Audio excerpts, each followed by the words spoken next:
बिस्मिल्लाहिर्रहमानिर्रहीम। अस्सलाम वालेकुम। 3 क्लास कैसे हैं स्टूडेंट्स? मैं उम्मीद करती हूँ सब ठीक होंगे। चलें बेटे अपनी उर्दू की बुक खोलें जी। सबक नंबर 3 पढ़ रहे थे, उसके हमने मिला के अल्फाज और अल्फाज मायने किए। आज हम उसकी तफ़हीम करेंगे। सवाल नंबर 1 है, इसका अलिफ बे और जीम हिस्सा करेंगे जी। आएँ तो मेरे साथ हम करते हैं इसके जवाबात। पहला सवाल है इसका, हज़ूर अकरम सल्लल्लाहु अलैहि वसल्लम के अखलाक के बारे में आप क्या जानते हैं? जवाब है इसका, क्या तुमने कुरान नहीं पढ़ा? जो कुछ कुरान में है वह सब आप सल्लल्लाहु अलैहि वसल्लम के इखलाक हैं। ये किसी सहाबी ने पूछा था हज़रत आयशा से, तो हज़रत आयशा ने ये जवाब दिया था, क्या तुमने कुरान नहीं पढ़ा? जो कुछ कुरान में है वह सब आप सल्लल्लाहु अलैहि वसल्लम के इखलाक हैं। सवाल नंबर 2 है, हज़ूर अकरम सल्लल्लाहु अलैहि वसल्लम की ज़िंदगी किसका अमली नमूना है?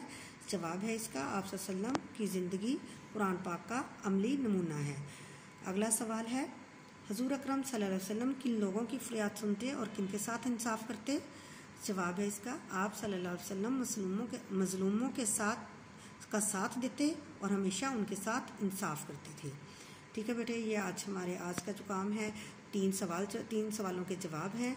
आपने इनको अच्छे से समझना है, याद करना है, ज़ुबानी रफ कॉपी पे उसकी प्रैक्टिस करनी है और उसके बाद आपने इसको नीट कॉपी पे उतारना है। ओके जी, अल्लाह हाफिज़।